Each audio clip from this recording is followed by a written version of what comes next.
Good morning, everyone. I hope you can hear me okay. A warm welcome to today's webinar on Horizon Europe. I'm James McLaughlin. I'm the Science and Innovation Regional Director for Europe, based in the British Embassy in Berlin, and also delighted to be joined by Eleanor Connolly from BEIS, Christina Miller from the UK Research Office in Brussels, and Peter Mason from Universities UK International.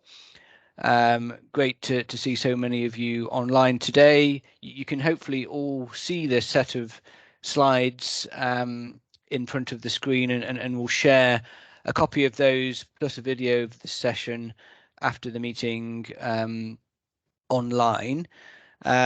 So we'll start with a very short status update on where we are overall with EU programmes. I'll then turn to my colleague Ellie to update in a bit more detail on the recent announcements and talk about plans underway for alternative measures, and then we'll also allow plenty of time for a Q&A at the end. So do please put in your questions, and we'll try and get through as many of those as we can. And of course, any that we can't answer today, we'll find a way of doing that in slower time and get in touch separately about that. So I hope that all makes sense, and I think we'll crack on with the agenda. So I wanted to start with a very short update on where we are overall with association. Many of you will have heard this before, but I think it's just worth repeating and reminding ourselves where we are. So we agreed that we should associate to Horizon Europe as part of the trade and cooperation agreement that was agreed with the EU in December 2020. Clearly, we've not been able to associate yet. We've been trying as hard as we can, engaging with the EU, trying to secure that association.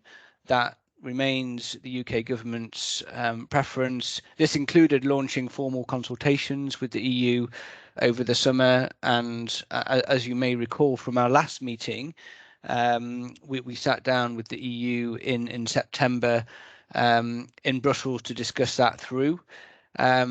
So far, we haven't seen a shift in the EU's position. We continue to engage them. As I said, it remains our preference that we do associate to Horizon and associated programs, but as we've also been clear, we can't keep waiting forever, and neither can we wait holding off investing the funds that have been set aside for association, and we'll come on to some of that in a bit more detail in the next agenda item. If we go on to the next slide, thank you. So our priority is really to keep investing in the UK's R&D sector, whether that's through associating to Horizon or through alternative measures. I think you'll all be aware that we launched the Horizon Guarantee Scheme last year to protect the sector, to protect funding for researchers, businesses, and innovators.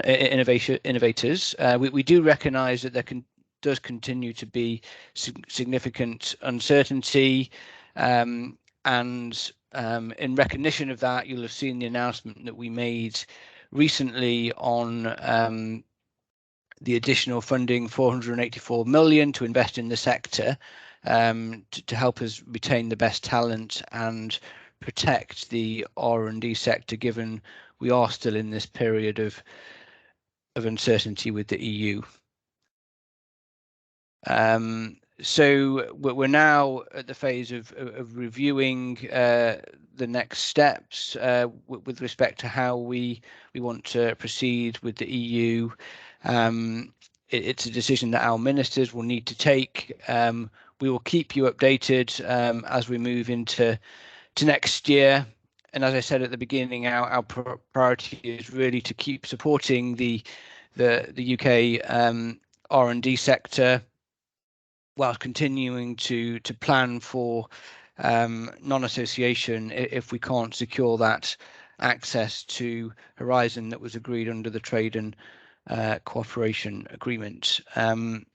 So that's, I think, a very short summary of where we are overall. We'll have a chance to sort of run through some questions after the formal presentation, but I'd now like to hand over to my colleague Ellie from BEIS, who will cover some of the recent announcements in a bit more detail. Thank you, Ellie.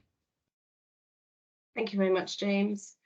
So yes, the immediate investments that we announced in November are on a slide for you now. Basically, the aim of this package is to build on the support that we are already delivering through the Horizon Guarantee by targeting immediate investment to protect the sector now, before a decision has been made on whether we're associated or not, and to target that support specifically at universities and other institutions who would have been affected by not having access to the calls under Horizon Europe. So there is, for example, 30 million in the Talent and Research Stabilisation Fund, which is specifically geared towards talent. And many of you will recognise that fund from the publication that we issued in July. So that's the first part of that Transitional Measures Fund. This doesn't mean that we are moving away from association. It's still very much the government's preference that that association is secured in the end, but we want to invest now to ensure that institutions are supported essentially. There's also quality-related research funding for English universities with additional funding for the devolved administrations, and 200 million for UK research infrastructure, such as the World Class Laboratories Fund, which will enable institutes and universities to invest in the essential research equipment that they need. So all of this fits into that package announced in November. And also, just to reiterate, as you'll have seen in the autumn statement, the government is sticking to its target of 20 billion for public R&D spending by 24-25, and this represents the largest ever increase in public R&D spending over the spend review period, which should give reassurance to universities that we are willing to spend and invest in the sector. Can I have the next slide, please? So just a quick overview of the alternatives that we would introduce in the event that we can't associate to Horizon Europe. This is very much, as you will have seen in the transitional measures publication that was issued in July. So we have put a detailed and well-developed package together in the event that it's needed to immediately be able to provide stability and investment to the UK's R&D sector, supporting talent and investment retention. Key features of this package include supporting in-flight applications, so those already in the system, in Horizon Europe calls. Also third country participation, which we know is very much needed and requested by the sector. The Talent and Research Stabilisation Fund, again, to focus on talent, as well as uplifts to existing schemes. And there's also measures in place in that to support industry and innovation over the transition period and secure international partnerships. So none of this is new, it's all been outlined in the publication, but just to say that this package is reasonably ready to go when we need it, and can be set up quite quickly, and remain in place for as long as is needed while more long-term measures are set up. So just to give you an overview of what might come next, this is still very much subject to proposals and under discussion. So we are looking at 3 main programs, essentially, covering talent, innovation and global collaboration. Our flagship talent offer would aim to embrace the success of the ERC and MSCA. It would concentrate on all career stages and research disciplines, with enhanced funding and flexibilities to retain and attract top talent in the UK. And we would aim to compete, if you like, with the prestige of the ERC and MSCA through peer review and other measures. The innovation piece looks at end-to-end innovation with addressing the government's strategic priorities, but also addressing industry needs, looking at both bottom-up and top-down research and working closely with industry. And then the Global Collaboration Programme will introduce a new international fund focusing on various strategic, geographic and thematic priorities, and include third country participation to of course. Under that, there'll be a sort of a horizontal measure to support the R&D system, which will focus on infrastructure levelling up, public sector research establishments and dual support to allow universities to respond to the new funding opportunities available.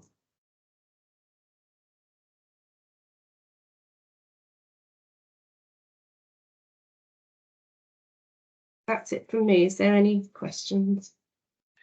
Great, thank you very much, Ellie. So yeah, I think we'll now move on to the Q&A section of this webinar. So we've got plenty of chance for questions, and we've obviously got the team on hand to help answer those best we can. So please do put your questions in the Q&A, and we'll try and get through those as quickly as we can.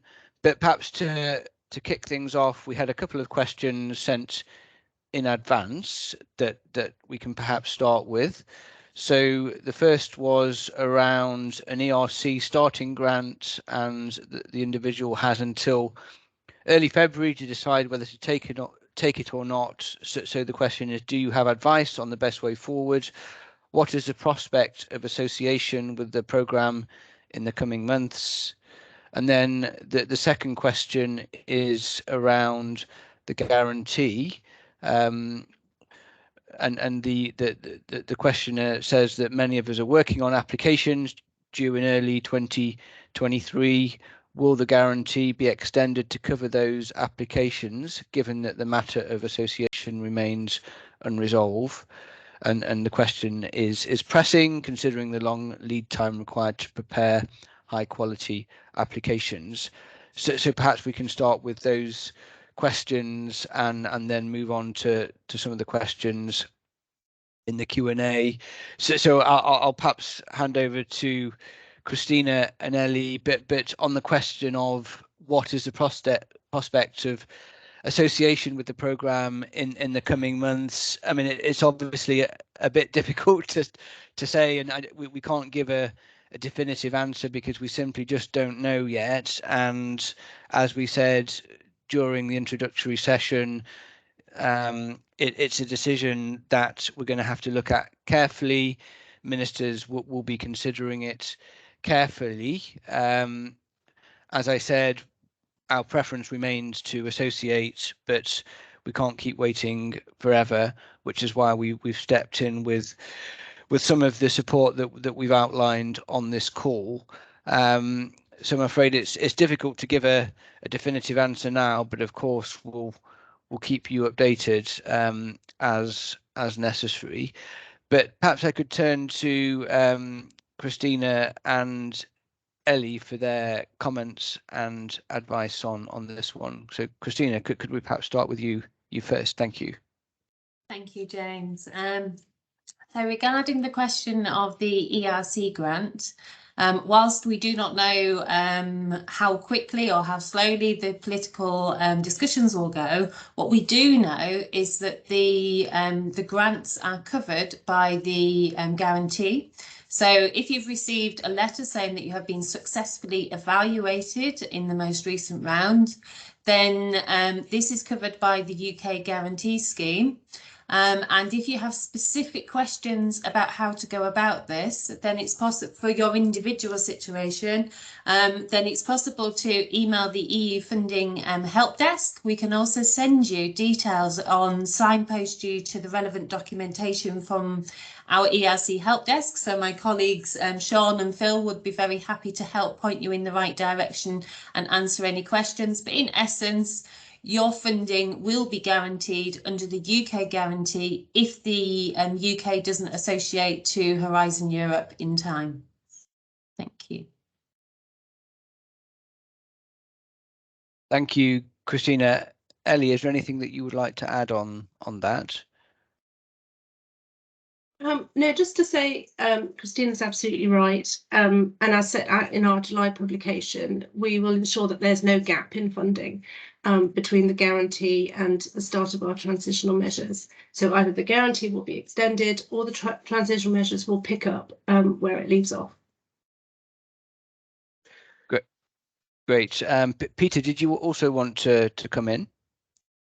Yeah, just to quickly say, so this is Peter Mason from Universities UK International. Just to add from a university perspective, obviously we understand from our members the uncertainty that they're having to kind of contend with at the moment when it comes to looking at prospective Horizon bids, and particularly the situation regarding the fact that the kind of assurance offered by the guarantee is running out. I would highlight that the points already been made about the kind of commitment in the transitions document as a kind of baseline assurance, but also just to say that we are kind of working with government, with colleagues in BEIS closely to kind of reiterate how urgent this is.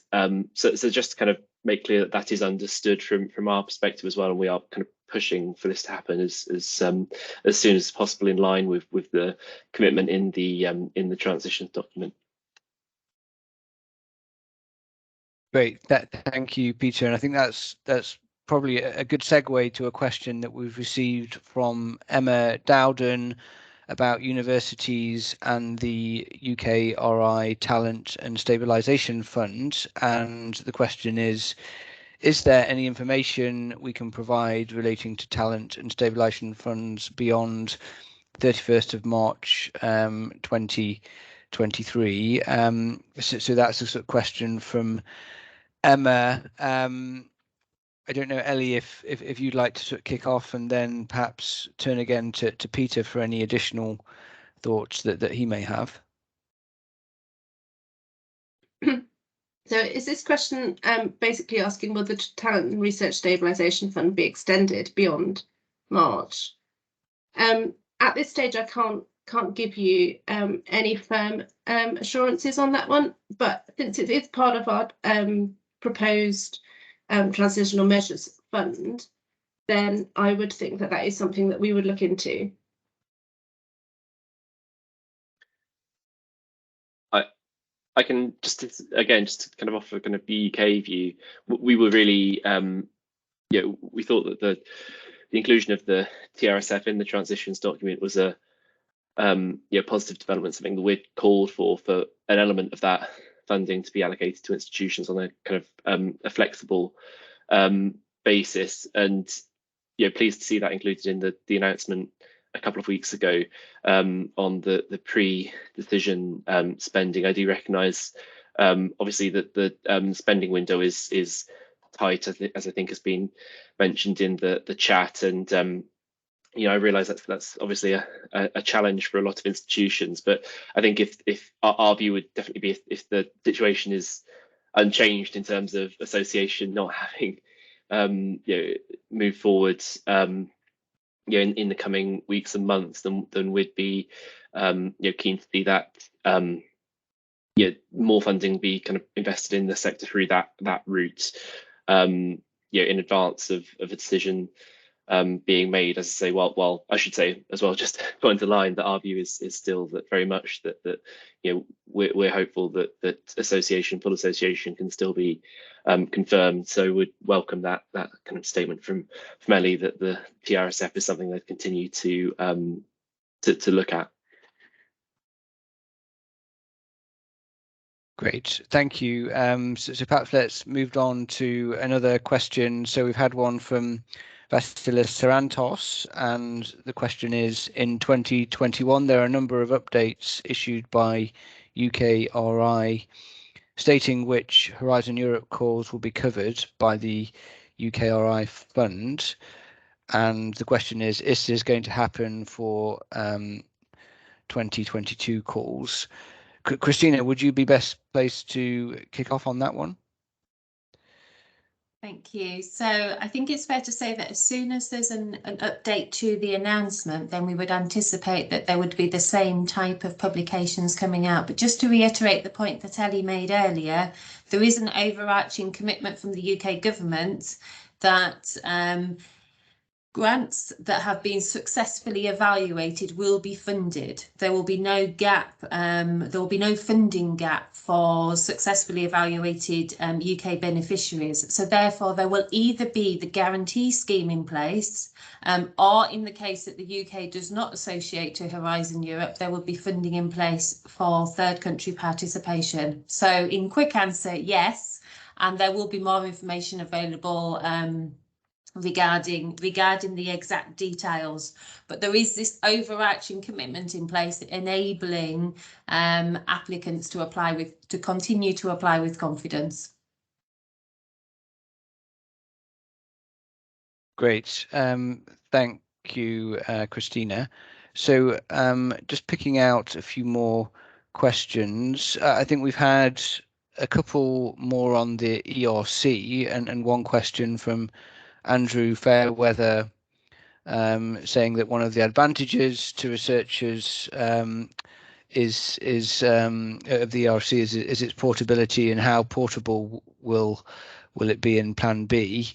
I don't know, Ellie, if that's something that you can answer now, or if we'll need to sort of follow up on that. I also noted, I think you might have had a hand from a previous question, so apologies for missing that. I just caught it in the corner of my eye. If you'd like to come back on that as well, you'd be very welcome to. Yeah, just to pick up the portability question first. These are just proposals in terms of our long-term alternative plans. And although we're sort of talking about some details of mobility and so on, I think clearly at the beginning it would just be within the UK until we had set up agreements with other countries to make them more portable. However, I think we're sort of at an early stage in those discussions at the moment, so I can't really see anything that's more than that at the moment, but I think that certainly would be an interesting feature that we'd want to include eventually. Great, thank you. Excellent. I'm just checking through the additional questions that we've received. I think we've had one asking, do we have a timeline for a decision on Horizon? And unfortunately, we can't give you a specific timeline. You know, what I can say is obviously that this is a very important issue. We've been clear that we need to keep supporting the R&D sector, and we still want to associate. That is the UK government's objective. That remains the case. However, given we've now been waiting almost 2 years since we signed the TCA, and the enabling legislation has also been in place for, I think, over 18 months, then we can't keep waiting. So we'll keep you updated as soon as timelines and decision points become clear. I think that's probably the best that we can commit to on this call today. Great. Well, let's keep going through the Q&A. we've had one from Douglas Connolly about extra QR funds. And is there a plan to support research centres that do not receive QR? Peter and Christina, would that be one for you to try and address?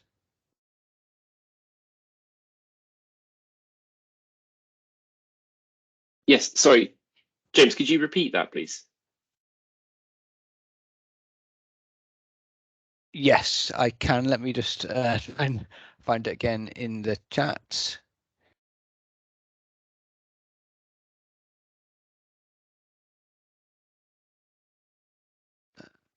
Okay, sorry about this. Bit of a technical hitch while I try and locate the question. Perhaps let me try and find it after this, and we'll do another question in the meantime.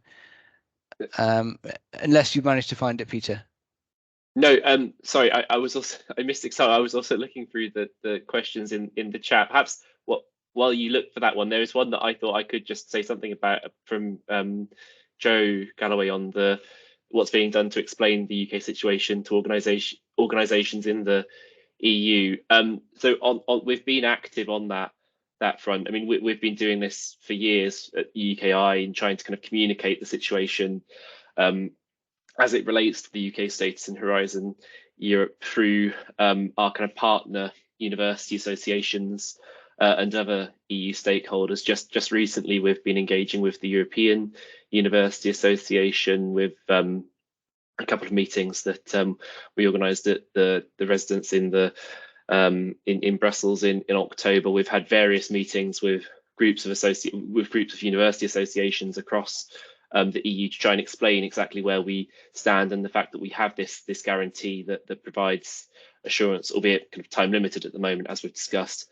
And so just to kind of emphasise that we are trying as much, as far as we can to express that there is a clear desire on the UK sector's part to continue to be an active partner in kind of EU collaborations. I think also importantly emphasising this point again that's already been mentioned, that we do have this commitment to fund third country participation in Horizon if association doesn't proceed, at least through till 2025, which I think is a really important point. Obviously, this is not where we want to be, but if that's where we end up, I think it's important to make clear that there is this continued bridge. So I just want to kind of make that point that we are trying to do everything we can to kind of try give confidence, I guess, to our European counterparts that they should continue to include UK researchers in collaborative bids. Great, thank you, Peter. Christina, did you want to come in on that?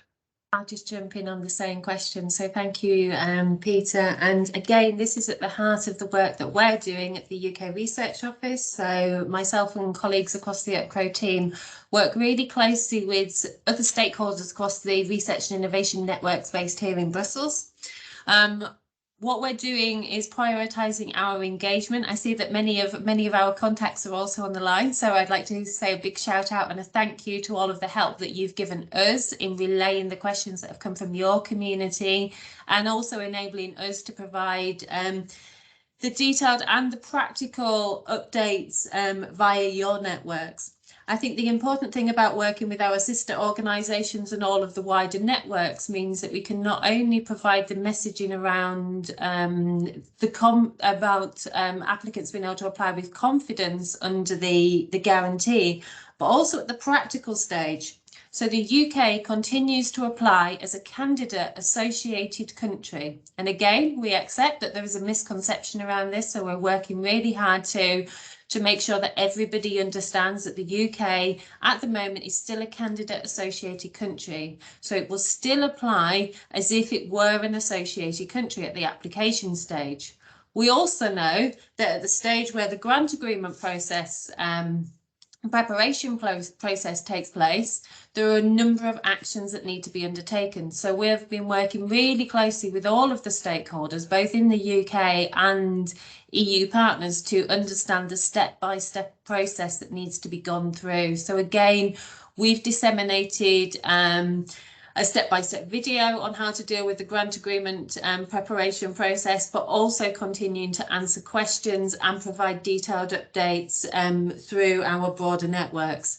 And then further to this, we've also been working with James and colleagues across the Science and Innovation Network. So in country, they've been working really closely with their stakeholders to make sure that everybody in country, so in all of the countries around the globe, have an understanding of where we are at the moment. And then behind the scenes, we come together to be able to make sure that this can then be fed in to improving the guidance material. We know that there's always going to be sticking points and that there may well be misunderstandings, so do please keep sending questions through, because if there's anything that we can do and colleagues across the UK mission to the EU can do to help clarify any misunderstanding, then we work together behind the scenes to try to be able to do that. And I think that the overarching message for everybody is to keep applying as a beneficiary to these calls, a beneficiary who will be in receipt of funding.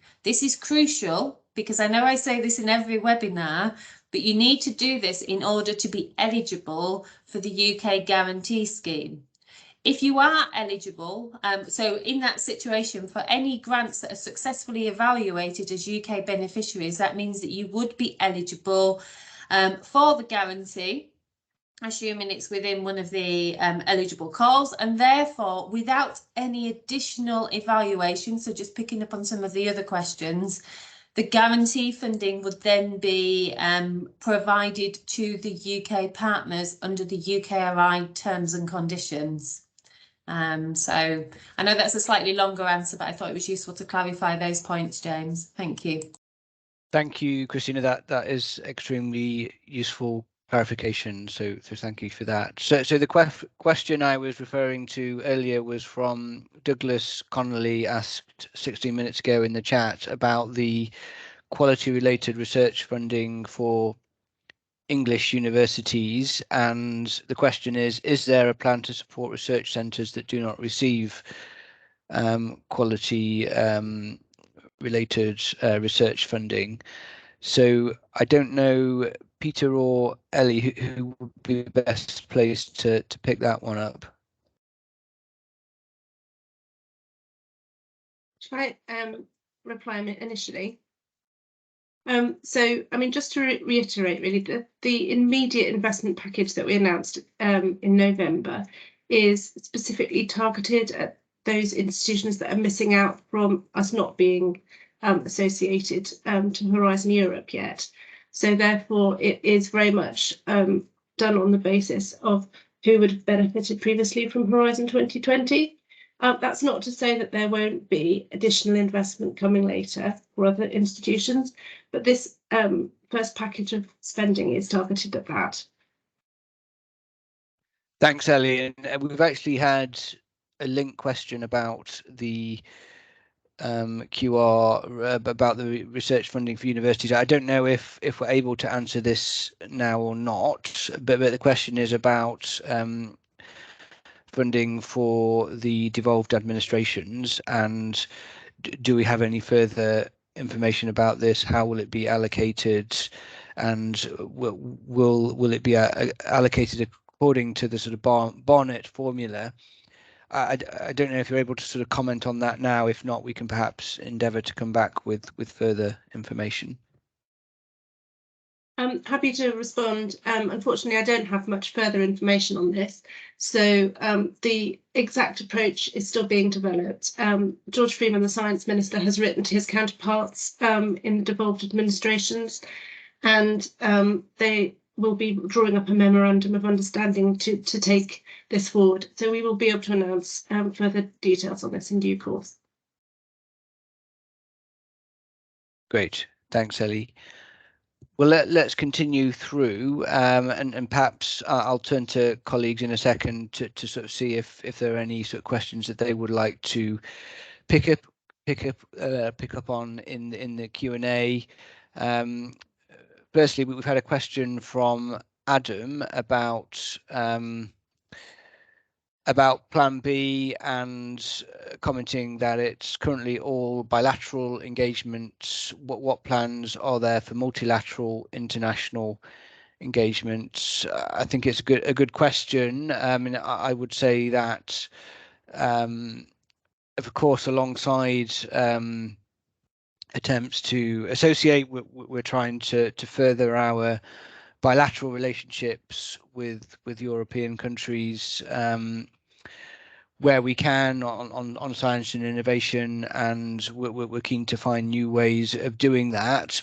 But of course, multilateral engagement is also important. There is the option, of course, of third country participation in Horizon, which would of course be multilateral, but also, you know, there are other options out there, lots of areas across the S&I agenda where we have overlapping interests with European and wider international partners. So it's definitely something that we are looking at as part of our work. Great. Perhaps I could turn to colleagues in turn to ask them if there are specific questions they would like to pick up on. So perhaps starting with Christina first. Thank you, James. I think one of the questions I'd like to pick up on relates to eligibility. So at the current point in time, the UK is a candidate associated country. That means that the UK is considered to would be considered as an associated country when we're looking at the eligibility criteria on the grant. So this is at the application stage. So at the application stage, that means the UK is fully eligible to apply for the grants as if they were an associated country. If by the time the grant has been evaluated and the UK is not yet associated to Horizon Europe, then at that stage, there would need to be changes within the consortia to ensure that the eligibility can still continue to be met. This is on a collaborative project. That could mean that, for example, the role of the coordinator would need to change from being the UK partner, if they were the coordinating partner, to another, to moving the coordinator to another member state or an associated country. And this is one of the more technical aspects that ourselves can help with at the UK Research Office, but also across the network of UK national contact points in terms of those very specific situations. But on balance, to apply at the application stage, the same eligibility rules apply to the UK applicants as they do to anybody coming from any other associated country at that stage, but the change will be made at the grant agreement preparation stage. The same applies that the UK continues to be eligible to apply for the mono-beneficiary schemes. So, for example, the European Research Council grants. So the UK is eligible to apply, will be evaluated by the EU, but it's only if at the time when the grant has been successfully evaluated, then at that point, if the UK hasn't yet associated, that's when they would need to move over and change from being funded under the respective scheme to funded under the UK guarantee scheme. So I hope that that helps with some of the eligibility questions. And again, as my colleague Anne shared our fact sheet, if there's any details, most of the details are covered within that, but we're also happy to deal with any specific questions following the event. Thank you. Thanks, Christina. And actually, while you've got the mic, I think we've had a question from Sam about reporting for Horizon, pointing out that there's a more of an administrative burden on us than for EU partners due to the requirements for quarterly reporting. And is there anything that can be done to lessen the burden, I guess, on UK bidders? I'm not sure if there's anything that you can say on that question.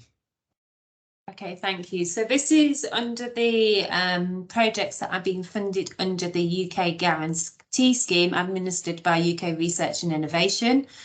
Those grants are subject to UKRI, so UK Research and Innovation terms and conditions. Where we're at the moment is working really closely with the sector to understand the implications for them, so the reporting burden, what this looks like in practice, but also how to find that correct balance between what's required to ensure that all of the checks and balances are in place by trying to make this as least burdensome as possible. So my colleagues who are leading on this within UKRI are considering what can be done, but ultimately the most important thing to bear in mind is that these grants are then subject to UKRI terms and conditions rather than the EU terms and conditions, and that we'll continue to work very closely with the community to try to make this as smooth as possible for everyone and as least burdensome as possible for everybody. So do keep sending back your feedback. This is crucial to help inform any further decision making. Thank you. Great. Thank you, Christina. Ellie, is there anything that you would like to sort of pick up on in terms of questions in the chat, or anything else that you would like to sort of clarify at this stage? Sure, yeah. So I spotted earlier a question from an SME, and I just wanted to say that yes, although the immediate spending package announced last month is directed more at universities, we are looking into ways to support SMEs as well. Very keen to keep business talent in the UK, business investment, and we're having live discussions with SMEs and larger businesses.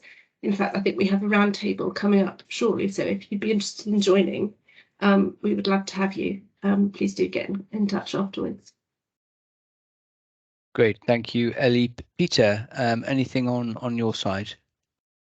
Yeah, sure. I think there's been a few questions about plans for multilateral engagement and opportunities if we do end up in a Plan B scenario. I thought it might just be worth saying that, again, from a UK perspective, we've emphasised in the past the value of both the kind of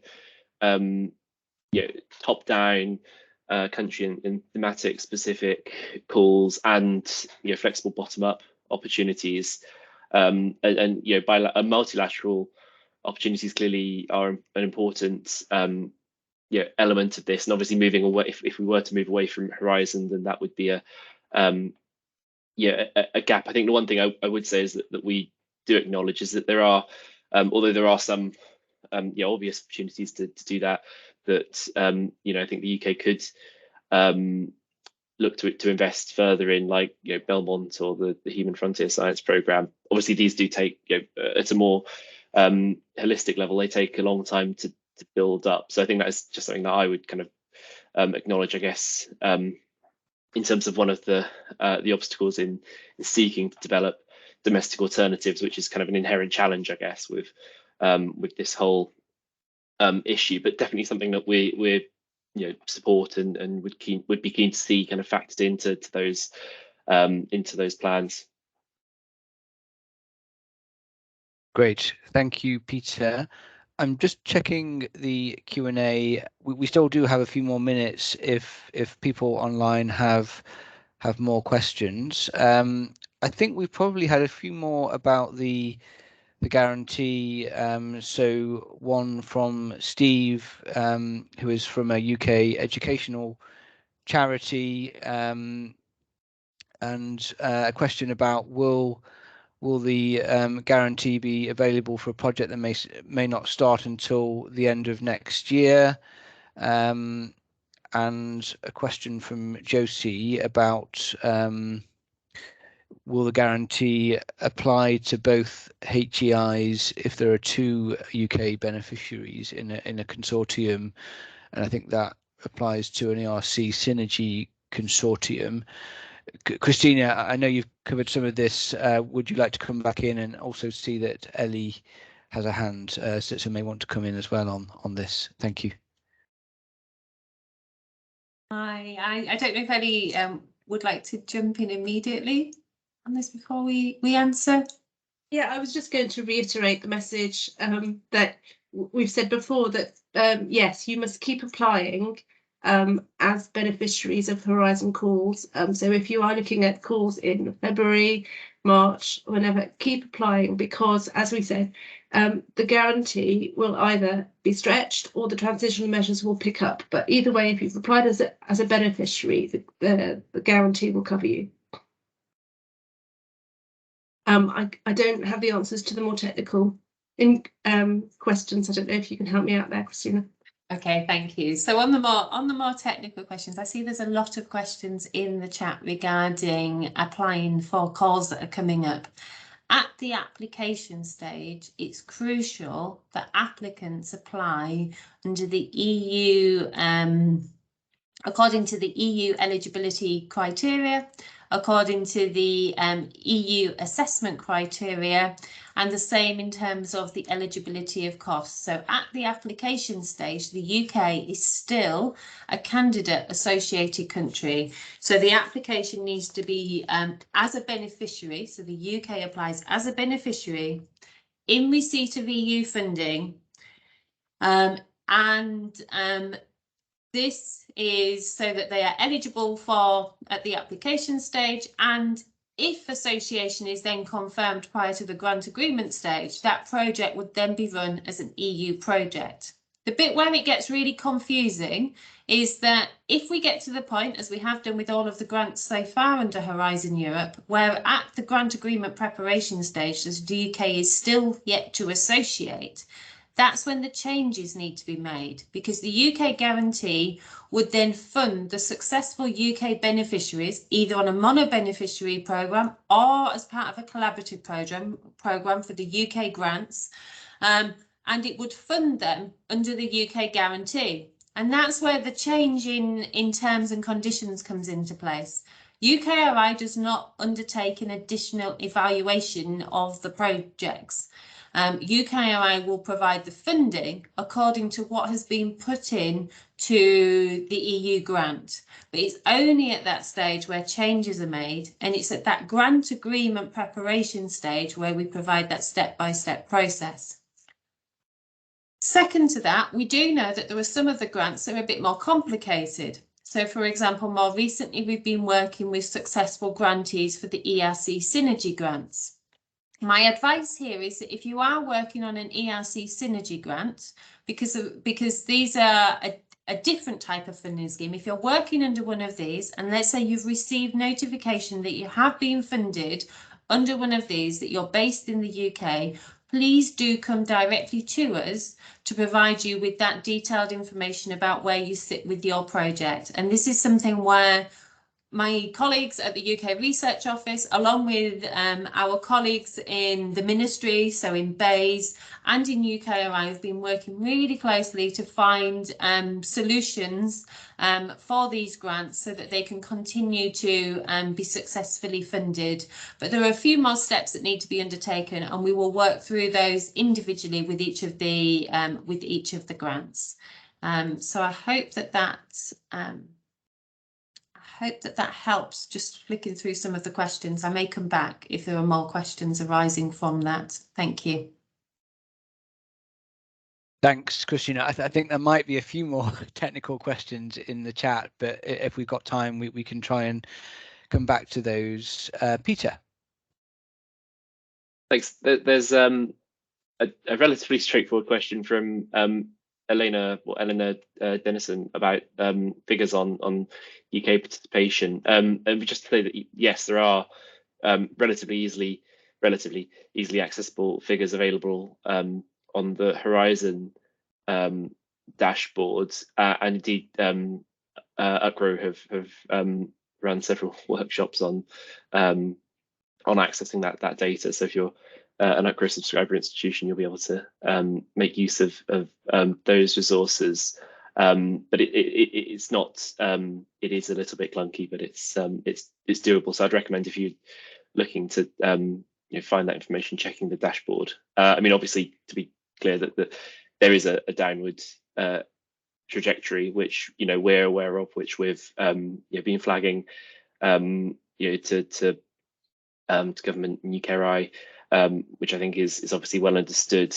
But as I say, still trying to kind of portray that message about the opportunities that continue to exist, and the the security that the guarantee and the transitions document provides to European partners. Thank you, Peter.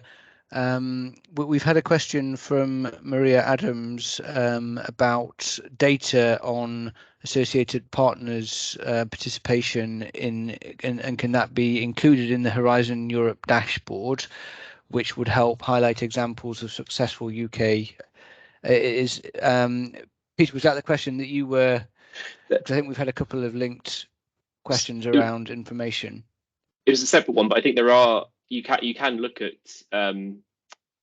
third country, or previously third countries or associated partner countries in the dashboard. Obviously, there's no, well, in most cases, there's no funding attached to those examples, but you can. It's not just member states and associated countries who are covered by the dashboard. It's any partners in Horizon consortia.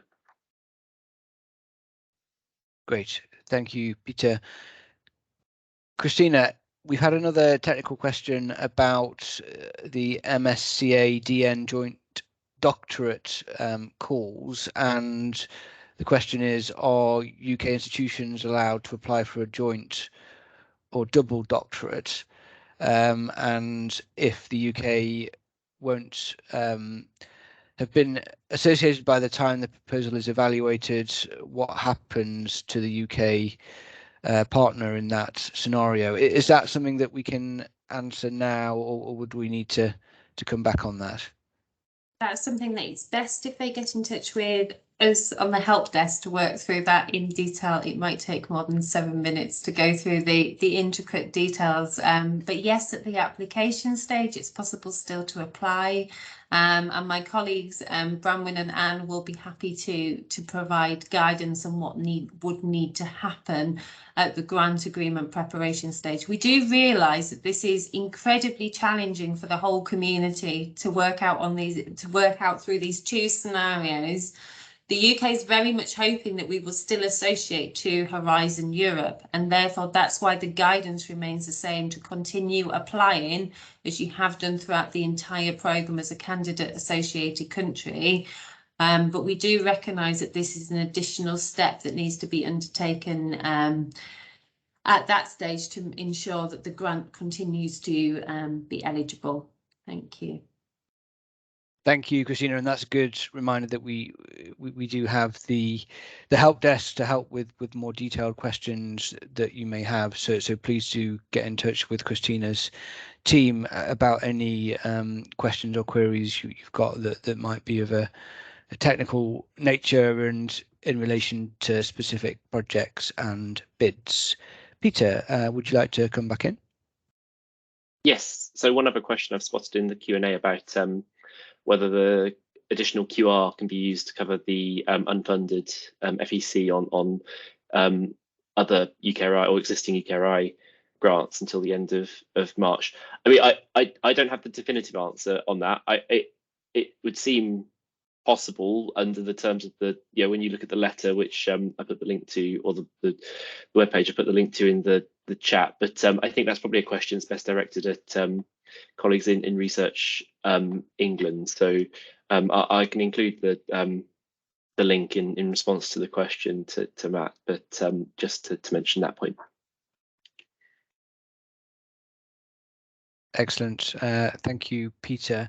I'm just checking the Q&A now, but just wanted to give Christina, Ellie and Peter one final opportunity to add anything or pick up on any additional questions that may have come up that I may have missed.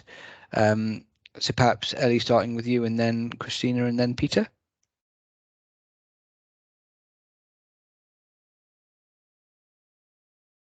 I can't think see any that stand out, but I'm conscious that there's quite a few areas we haven't covered. So do please forward your questions via UKI so that we can look at them in sort of long term.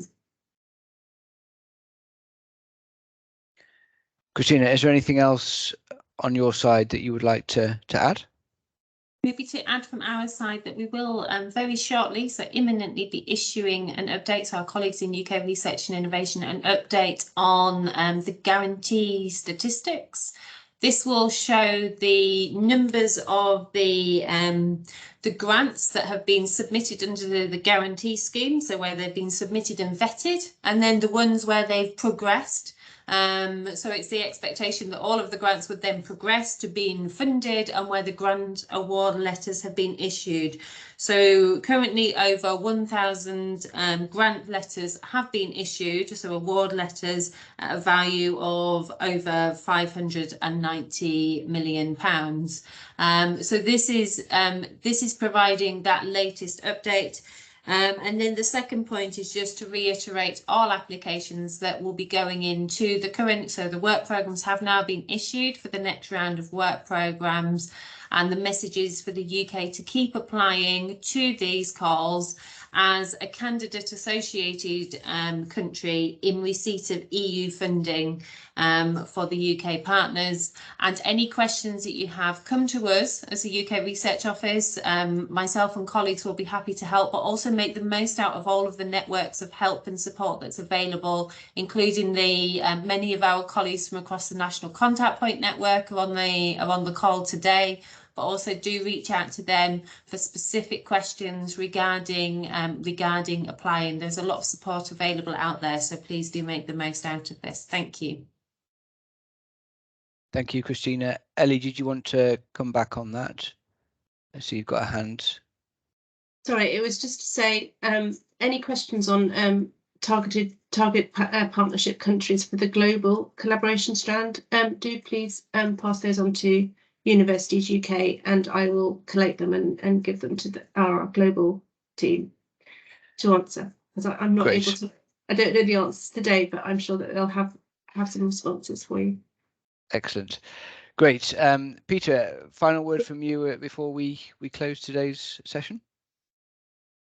Yeah, just extremely quickly, just on that point about the global strand. I mean, our understanding there are going to be opportunities coming for collaboration with ODA partners, and we've been in discussions with BEIS about this. But as Ellie and Christina have said, happy to kind of collate questions. You'll receive our contact details in the follow-up email. So if there's any questions we haven't got through, then we'll do our best to kind of get back to those that we can respond to, although it might take a few days. Great, thank you. Well, I think we're reaching the end of today's webinar, so thank you very much for your participation. I hope you find it useful, and as we've said, please do get in touch with us via Peter's team if you have any additional questions, and we'll do our best to answer those quickly. We'll also put up the slides from today's session and a video of the webinar online on the website. We'll try and do that as quickly as possible, so hopefully today, if not tomorrow. So please keep a lookout for that, and we'll also be in touch at some point in the new year about a date for a further webinar. So we'll continue to keep up the dialogue and keep you updated as best we can. So thank you once again, and we'll see you all soon.